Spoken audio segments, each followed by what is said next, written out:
Mike Sarraile. Mike, you heard Victoria Coates say we could be about to strike after the president said, I think it's over with regard to the ceasefire. So you are our military expert. What do we strike and when do we strike them?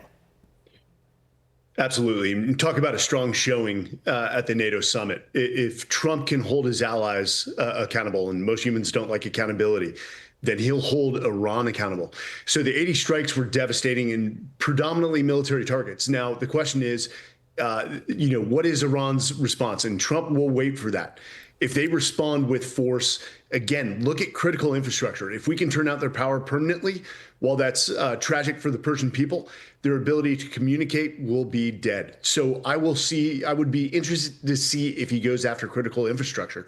But guys, I got to say this, the most historic NATO summit possibly in our lifetimes.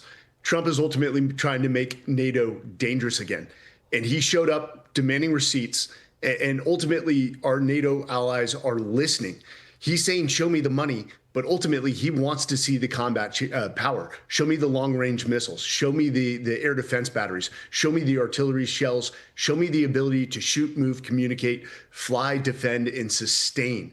And ultimately he wants to see results, not just spending. Yeah, and the reason all of this is happening, Mike, is because Iran keeps on attacking ships that don't go through their approved lanes.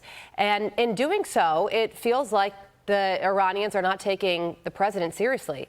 And they've said as much in saying that they think that the President Trump is more interested in ending this war and coming to a negotiated settlement to make gas prices go down to a more normal level. But do they think that, or should they think that at their own peril? 47 years would tell us different. They just, as Trump, in Trump's words, they just don't learn. We knew this, and nobody can defend or say that President Trump didn't give diplomacy oxygen. But he's come to the point, and you saw it with a rather just realistic realization that, guys, Iran is not going to change their pattern anytime soon. We need to end this regime, and there is no other way than by force. This region understands one thing, and that is power. And Trump is about to show them what that looks like. Our strikes to this point have been devastating. We've crippled their economy. Their military has been decimated, but they are not going to change their ways anytime soon. And I think this ceasefire is dead. It should have been dead a month or two ago. But it is time, and I foresee the military moving to do big things against Iran. As we await the leader of NATO, Secretary General Mark Rutta's comments, it looked, and he is speaking now, we are going to listen in. Stand by. Huge and big. And we do realize what the impact is on Ankara.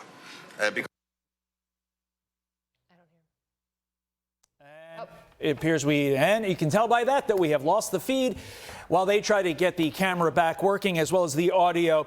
Mike, I believe we still have you here. Strewn throughout the president's press conference there at the beginning of our show, he did mention that common refrain that he's been saying now for upwards of 10 years. We are there for NATO. They are not there for us. Mike, in light of the fact that you have all of these NATO leaders in one room following the president's comments from earlier this morning, do you think now NATO helps the United States with the war in Iran, which, to our earlier discussion, seems like it's about to pick up again?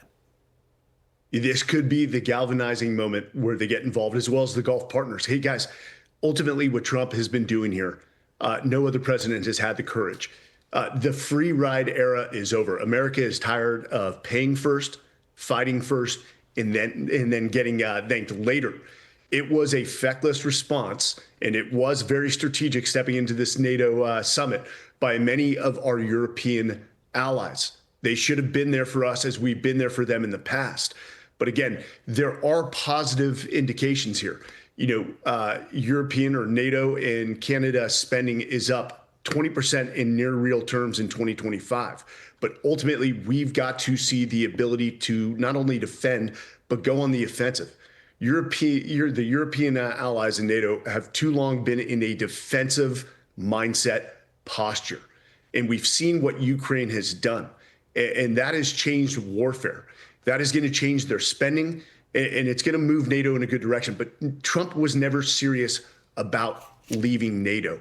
It was about accountability, and partners have to hold one another accountable to bear the load that the United States has been shouldering for so many years, decades.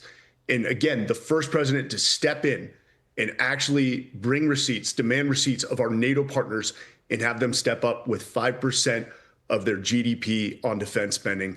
We are seeing indications and we are seeing results. It is going to be a different alliance. And here's one that people miss.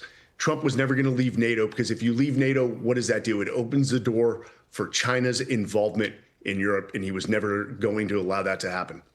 Retired Navy SEAL and host of the Everyday Warrior podcast, Mike Sarraile, we thank you so much for joining us. Thank you for your time on this very busy news day. Be sure to like and subscribe for all the Fox News latest on YouTube, and catch full shows streaming now on Fox One.